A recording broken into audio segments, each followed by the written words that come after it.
Tahimik ang malawak na bakuran ng lumang mansyon ng mga Villar tuwing dapit hapon.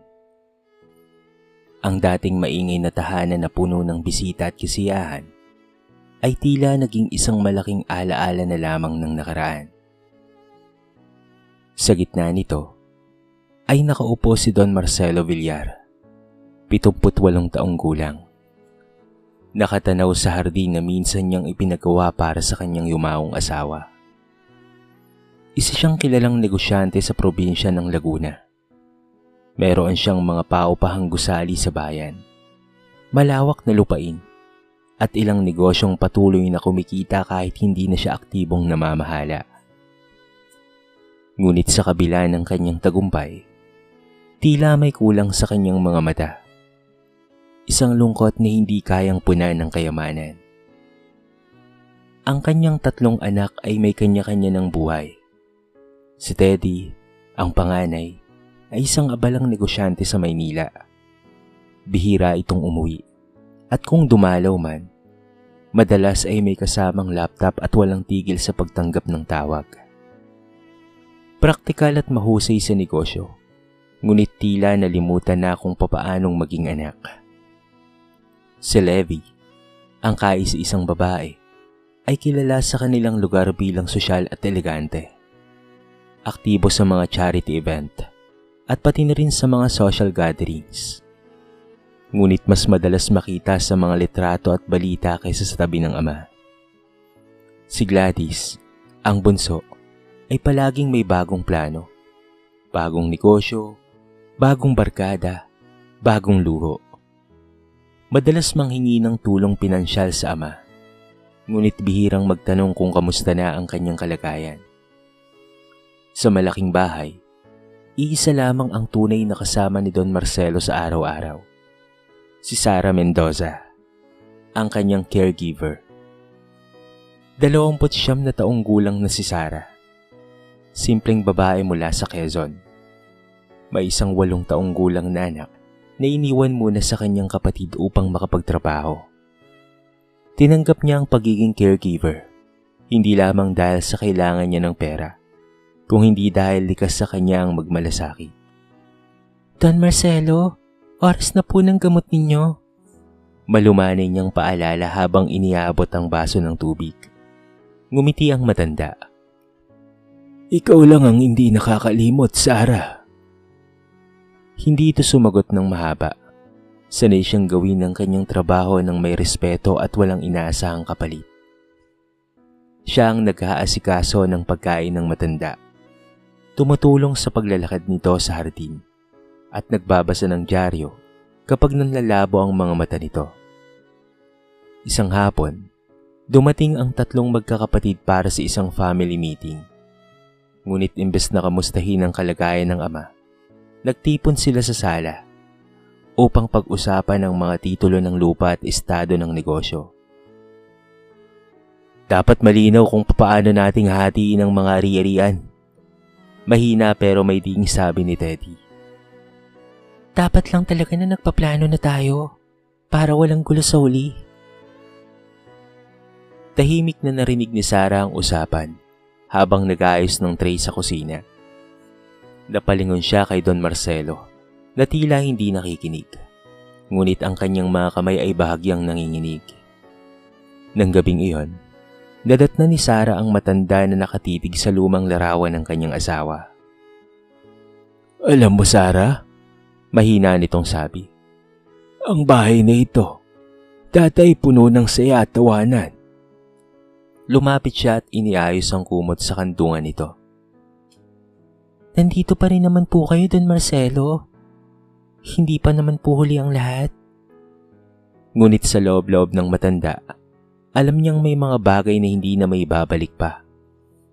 Sa malawak na mansyon ng mga Villar, sa gitna ng kayamanan at katahimikan, isang simpleng caregiver lamang ang tunay na nagbabantay sa isang pusong unti-unting napapagod. Hindi pa man tuluyang nakakabawi si Don Marcelo mula sa pagod ng nakaraang pagbisita ng kanyang mga anak, ay muli na namang nagparamdam ang mga ito kinabukasan. Ngunit hindi para kamustahin ang kanyang kalusugan. Maagang dumating si Teddy, Seryoso ang mukha at may dalang makapal na folder. Sumunod si Levi na nakaayos na parang pupunta sa isang social event. At si Gladys na tila bagong gising ngunit may mamahaling bag na nakasabit sa balikat. "Andito ba si Papa?" Tanong ni Levi kay Sarah. Opo, nagpapahinga po sa silid niya. Gusto niyo po ba siyang puntahan? Magalang na sagot ni Sarah. "Later na lang." Mabilis na sagot ni Teddy. "May kailangan lang kaming pag-usapan." Sa sala sila nagtipon. Hindi nila napansin na bahagyang nakaawang ang pinto sa silid ni Don Marcelo. At malinaw ang mga boses nila na umaabot sa loob. "Kailangan na nating plantsahin ang patungkol sa mana." Diretsyong sabi ni Teddy.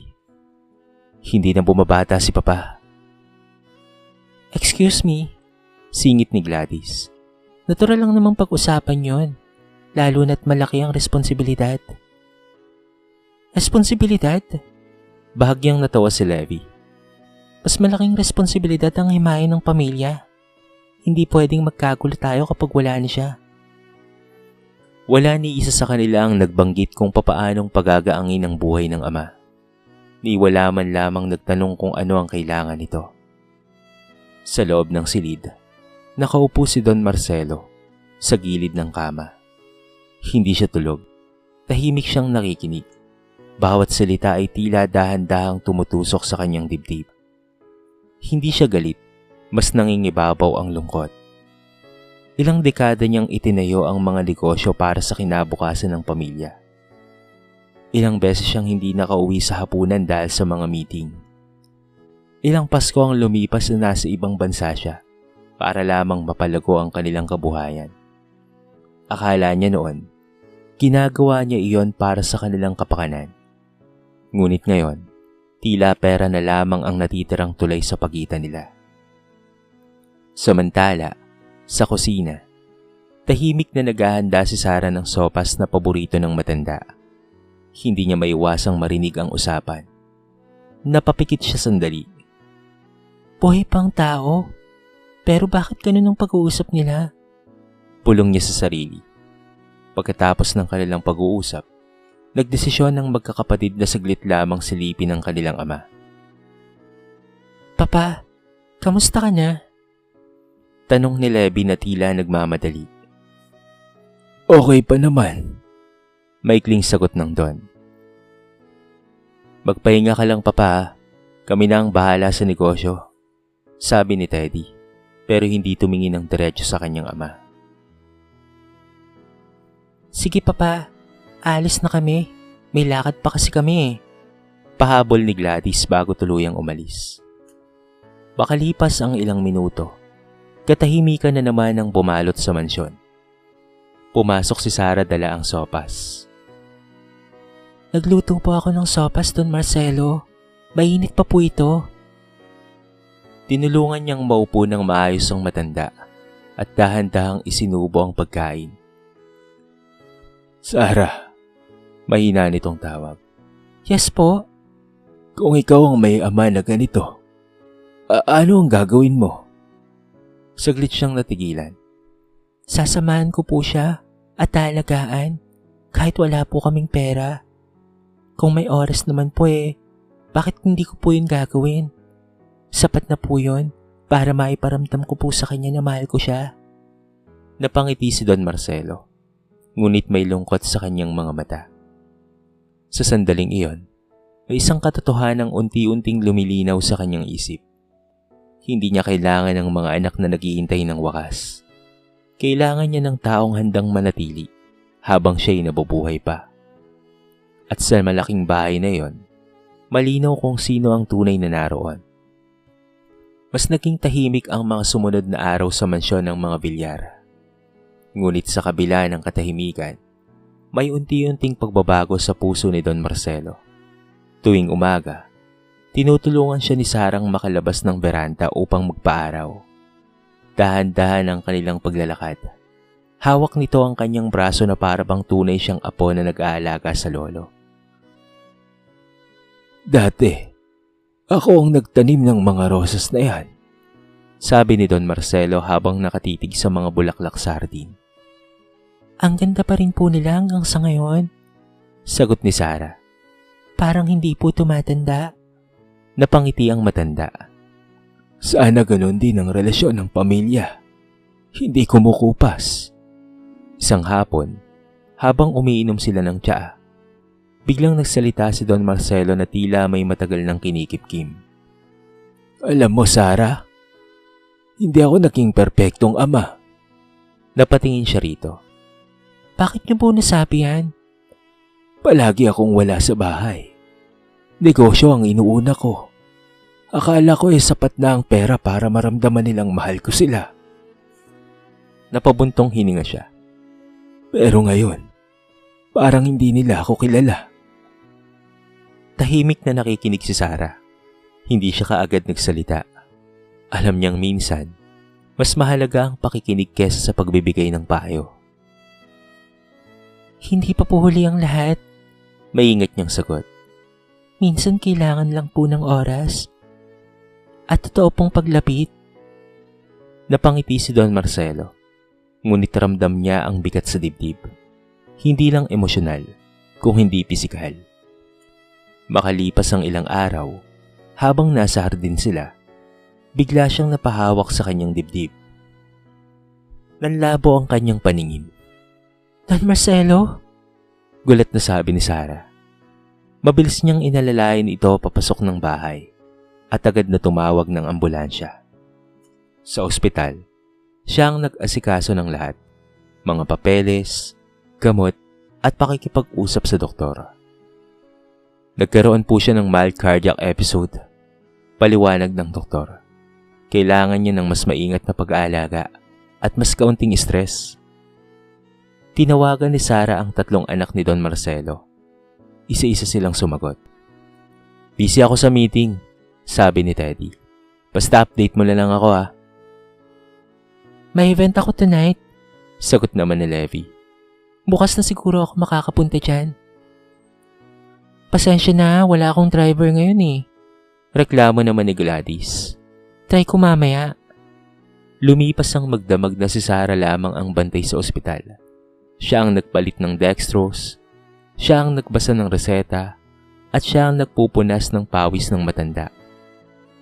Nang magising si Don Marcelo kinabukasan, si Sarah ang unang nakita niya. Hindi ka umuwi, Iha?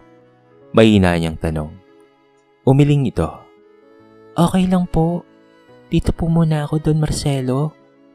Sa sandaling iyon, may kakaibang kapayapaan siyang naramdaman. Hindi dahil sa gamot, kung hindi dahil sa presensya ng taong hindi obligadong magmalasakit.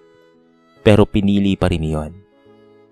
Pagkalipas ng 2 araw, saka pa lamang dumating ang mga anak ni Don Marcelo. Sandaling kamustahan, ilang formal na salita, at muli silang nagpaalam. Pag-uwi sa mansyon, habang nagpapahinga sa kanyang silida, tinawagan ni Don Marcelo ang kanyang abogado sa telepono. Ramon, mahina ngunit malinaw ang kanyang boses. Kailangan kitang makausap. May mga bagay akong dapat na ayusin habang may oras pa. Habang nasa labas si Sarah, abala sa paghahanda ng hapunan, hindi niya alam na sa loob ng silid na yon, nagsisimula ng mabuo ang isang desisyong babago sa kapalaran ng lahat. May mga sandaling hindi kayang bilhin ng pera at may mga taong hindi kadugo, ngunit tunay na nagmamalasakit na para bang pamilya. Ilang araw matapos ang paglabas ni Don Marcelo sa ospital, dumalaw sa mansyon si Attorney Ramon Castillo, ang matagal na niyang kaibigan at legal counsel ng pamilya. Tahimik ang kanilang pag-uusap sa maliit na opisina sa loob ng bahay. Nakapinid ang pinto at maingat ang bawat salitang binibitawan. Sigurado ka ba sa desisyong ito, Marcelo? Seryosong tanong ng abogado habang hawak ang mga dokumento. Mas sigurado pa ako ngayon kesa sa dati, sagot ng matanda. Hindi ito dahil sa galit ako, kung hindi dahil gusto kong mag-iwan ng aral. Ipinaliwanag ni Don Marcelo ang kanyang nais. Hindi niya aalisan ng tulong ang kanyang mga anak. Ngunit nais niyang maramdaman nila ang responsibilidad at malasakit na matagal na nilang kinalimutan. May bahagi ng kanyang ari-arian na ilalagay sa isang trust fund para sa kanila. Ngunit mayroong kondisyon.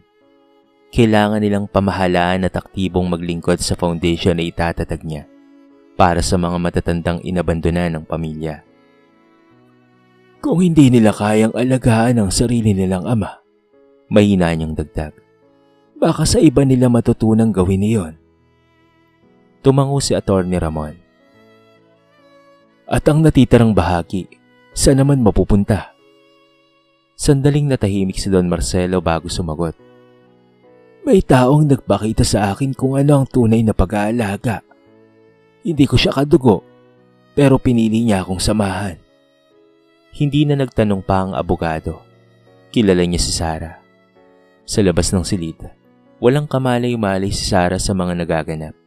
Abala siya sa pag-aayos ng mga lumang photo album na nais tingnan ni Don Marcelo. Isa-isa niyang pinupunasan ng mga litrato. Mga larawang puno ng ngiti, mga panahong kompleto pa ang pamilya. Nang matapos ang usapan, lumabas si Atty. Ramon at nagpaalam ng tahimik. Hindi napansin ng mga kasambahay ang bigat ng dalang desisyon sa loob ng bahay. Kinagabihan, dumating muli ang tatlong magkakapatid. May dala silang mga papeles at tila may bagong plano.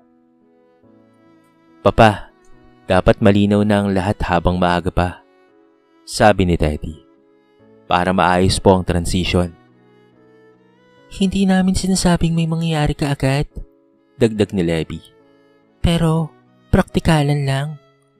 Napatingin si Don Marcelo sa kanila. Sa unang pagkakataon, hindi siya kaagad nagsalita. Pinagmasdan niya ang bawat mukha, ang sariling dugo at laman na minsan niyang pinuhat at pinatulog. May mga bagay akong inaayos na, kalmado niyang sagot. Ano yun, Papa? Mabilis na tanong naman ni Gladys. Malalaman niyo sa tamang panahon. Hindi sila nasiyan sa sagot, ngunit wala silang nagawa. Ilang minuto pa at muli silang nagpaalam. Nang gabing iyon, nakaupo si Don Marcelo sa kanyang kama habang si Sarah naman ay nag-aayos ng kumot. Sarah? Tawag niya. Ano pong may paglilingkod ko, Don Marcelo? Sa tingin mo ba ano ang pinakamahalagang maiwan ng isang tao? Napaisip siya sandali. Siguro po kung papaano siyang naalala, kung papaano siyang nagmahal. Napangiti ang matanda. Tama ka, Iha. Habang pinapatay ni Sarah ang ilaw, nakaramdam si Don Marcelo ng kakaibang kapayapaan. Hindi niya kontrolado ang panahon, ngunit kontrolado niya ang huling mensaheng iniwan. Sa katahimikan ng gabi, isang desisyon ang tuluyang naisulat, hindi para makiganti, kung hindi para magturo.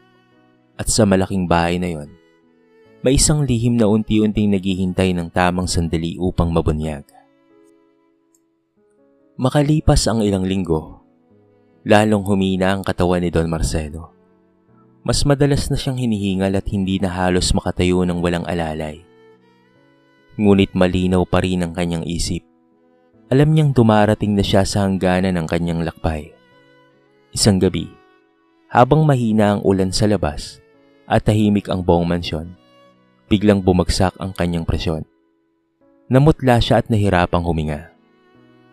Sarah! Mahinang tawag niya.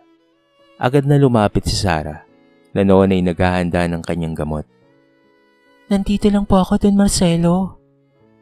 Napansin niyang iba ang itsura ng matanda.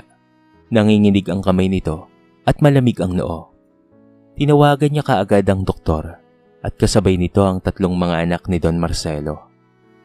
Isa-isa silang sinabihan na kritikal ang kondisyon ng kanilang ama. Sa silid, mahigpit na hawak ni Sarah ang kamay ni Don Marcelo. Huwag po kayong bibigay, Don Marcelo. Bulong niya, hindi bilang empleyado, kung hindi bilang taong tunay na nagmamalasakit. Bahagyang umiti ang matanda. Salamat, Sarah. Salamat sa oras. Sa pagmamalasakit sa akin. Ilang minuto pa, dumating na ang mga anak. Si Teddy ang unang pumasok sa silid. Kasunod sina Levi at Gladys. Halatang nagmamadali ngunit walang bakas ng pagluha sa kanilang mga mata. Papa, nandito na kami. Sabi ni Levi. Dahan-dahang ibinaling ni Don Marcelo ang paningin sa kanila. Saglit na nagtagpo ang kanilang mga mata. Puno ng hindi nasabing mga salita.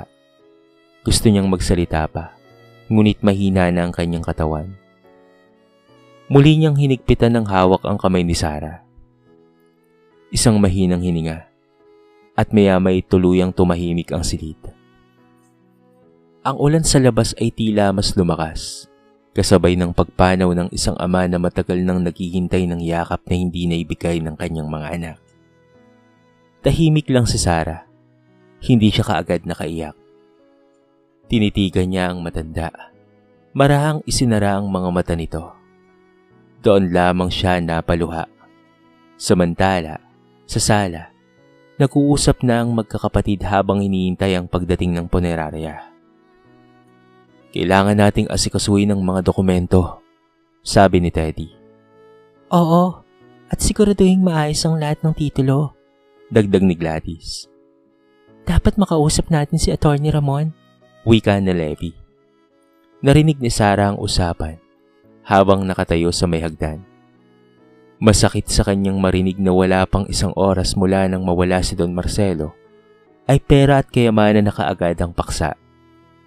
Kinabukasan, puno ng tao ang burol, mga dating kaibigan, empleyado, at ilang negosyante ang dumalaw. Marami ang nagsabing mabuting tao si Don Marcelo, mapagbigay at masipag. Ngunit sa isang sulok, tahimik na nakaupo si Sarah. Wala siyang hinahanap na pagkilala. Ang tanging nasa isip niya ay ang mga hapon sa hardin. Ang mga simpleng pag-uusap at ang mga salitang salamat na huli niya nang narinig. Sa kabilang banda, halatang abala ang magkakapatid sa pakikipag-usap sa abogado. May halong kaba at pananabik ang kanilang mga mata. Hindi nila alam na ang tunay na iniwan ng kanilang ama ay hindi lamang lupa o negosyo. Ito ay isang mensahe. At sa lalong madaling panahon, mabubunyag ang desisyong tahimik na isinulat habang siya'y nabubuhay pa. Isang linggo matapos mailibing si Don Marcelo, ipinatawag ni Atty. Ramon ang tatlong magkakapatid, kasama na si Sarah, doon sa kanyang opisina sa bayan. Mabigat ang hangin sa loob ng silid. Ang malawak na mesa ng abogado ay natatakpan ng makakapal na dokumento at isang selyadong sobre na may nakasulat. Huling habili ni Don Marcelo Villar. Unang dumating sina Teddy, Levi at Gladys. Tahimik ngunit halatang may inaasahang magandang balita. Ilang sandali pa, pumasok si Sarah. Simple ang suot at tila hindi komportable sa presensya ng mga anak ni Don Marcelo. Bakit kasama siya? Malamig na tanong ni Gladys. Tumahimik lang tayo, paalala ni Teddy, ngunit halata ang pagkainis sa mukha. Umayos ng upo si Atty. Ramon at nagsimulang magsalita. Narito tayo upang basahin ang opisyal at notaryadong huling testamento ni Don Marcelo, ang inyong ama. Bumuntong hininga siya bago binuksan ang sobre. Una, basa niya. Isang trust fund ang inilaan para kina Teddy, Levi at Gladys Villar. Ang pondo ay sapat upang masuportahan ang kanilang pangangailangan at ang bahagi sa negosyo. Ngumiti si Levi. Ngunit may kondisyon. Agad silang nagkatinginan. Ang bawat isa ay kailangang magsilbi bilang aktibong trustee at voluntaryong tagapangasiwa ng Villar Foundation sa loob ng 5 taon. Ang foundation ay para sa mga matatandang inabandonan ng kanilang pamilya. Kung hindi matutupad ang kondisyon, ang buong halaga ay ililipat sa foundation. Biglang natahimik ang silid. Ano? Bulalas ni Gladys. 5 taon? Imposible yan, sabi ni Teddy. May sarili kaming buhay. Hindi pa tapos si Atty. Ramon, kaya nagsalita itong muli. Pangalawa, pagpapatuloy niya, ang pangunahing bahay ng pamilya, kasama ang 2 paupahang gusali sa bayan, at 50% ng personal savings ni Don Marcelo ay pinapamana kay. Tumigil siya sandali at tumingin kay Sara. Kay Sara Mendoza. Para bang tumigil ang oras. Anong kalokohan to? Sabi ni Levi. Hindi pwede, no? Dagdag naman ni Gladys. Isa lang siyang caregiver. Tahimik si Sara. Namutla. Attorney, baka naman mali lang po. Umiling ang abogado. Walang mali rito. May kalakip itong video recording na malinaw na ipinapahayag ni Don Marcelo ang kanyang desisyon habang siya'y nasa maayos na pag-iisip pa. Pinindot niya ang remote at umandar ang video sa maliit na screen. Sa video, nakaupo si Don Marcelo sa kanyang opisina. Mahina ang katawan ngunit malinaw ang boses. Kung magtataka man kayo sa desisyong ito, sabi niya, gusto kong malaman nyo na hindi ito bunga ng galit. Ang kayamanan ko ay bunga ng aking pagpapagal. Ngunit ang huling taon ng buhay ko ay naging magaan dahil sa taong hindi ko kadugo. Ngunit piniling alagaan ako ng buong puso. Lumunok ang 3 magkakapatid. Ang pera ay madaling gastusin. Ngunit ang malasakit ay hindi nabibili. Sana balang araw, maunawaan niyo ang ibig kong sabihin. Natapos ang video. Punong-puno ng galit sa mukha si Teddy. Imamanipula namin to sa korte. Kaya nyo? Mahinaong sagot ni Atty. Ramon. Ngunit malinaw ang lahat at legal ito. Tahimik na tumayo si Sara. May luha sa kanyang mga mata. Hindi ko po ito hiningi, sabi niya. Hindi ko po ito alam. Ngunit hindi na gustong makinig ng magkakapatid. Isa-isa silang lumabas ng opisina. Dala ang pagkabigla at sugat sa kanilang mga pride. Naiwan si Sara. Hawak ang isang pamana na hindi niya inaasahan. Isang pamana na hindi lamang pera, kung hindi responsibilidad. At isang huling aral mula sa isang amang hindi nila piniling samahan habang may oras pa. Ilang buwan ang lumipas matapos ang pagbubunyag ng testamento. Tahimik ang dating mansyon ng mga bilyar. Ngunit hindi na ito tulad ng dati. May mga bagong mukha sa bakuran. Mga matatandang dating nakatirang mag-isa. Ilang inabandona ng pamilya at ilan namang walang materhan matapos magkasakit. Hindi piniling ibenta ni Sara ang bahay. Sa halip, ginamit niya ang bahagi ng perang iniwan ni Don Marcelo upang ituloy ang pangarap nitong foundation. Pinarenovate niya ang ilang bahagi ng mansyon upang maging maayos na tirahan para sa mga matatanda. Nag-hire siya ng mga lisensyadong nurse at caregivers at tiniyak na legal at maayos ang lahat ng mga papeles. Sa harap ng bahay ay may bagong karatula, Villar Foundation. Tahanan ng pag-asa para sa mga nakatatanda. Hindi niya inalis ang malaking larawan ni Don Marcelo sa sala. Sa ilalim nito, may simpleng plake. May nakasulat roon na ang tunay na kayamanan ay ang pusong marunong magmalasakit. Samantala, hindi naging madali ang sumunod na taon para sa 3 magkakapatid. Si Teddy ay nalugi sa isang malaking investment na minadali niyang pasukin. Dahil sa kanyang pride, hindi siya kaagad humingi ng tulong at lalo lamang nabaon sa problema.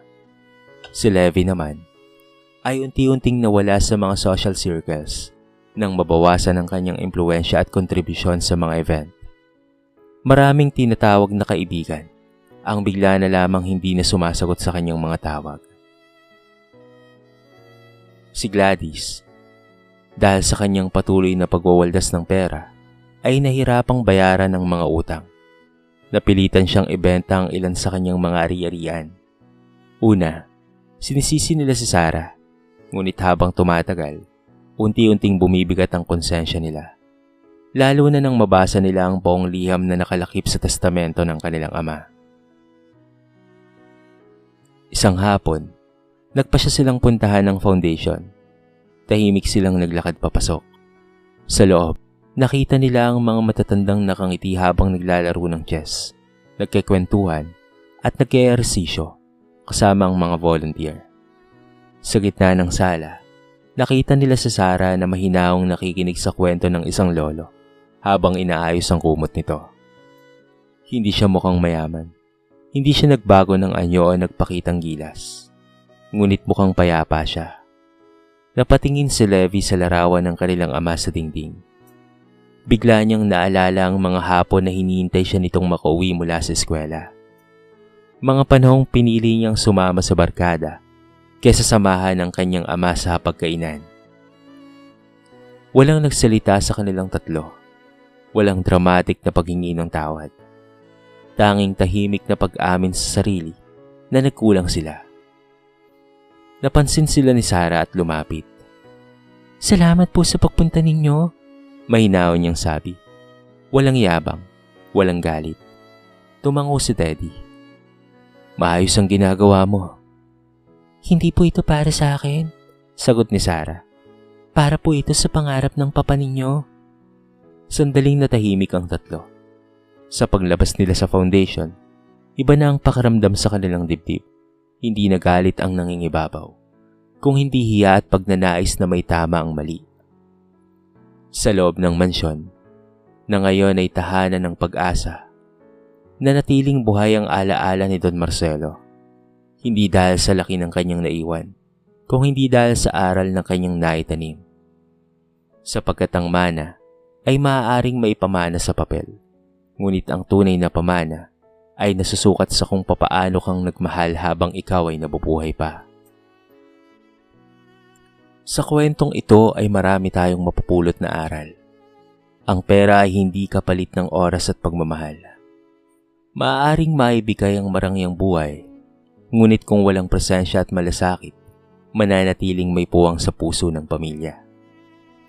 Ang tunay na pamilya ay hindi nasusukat sa dugo, kung hindi sa pag-aaruga.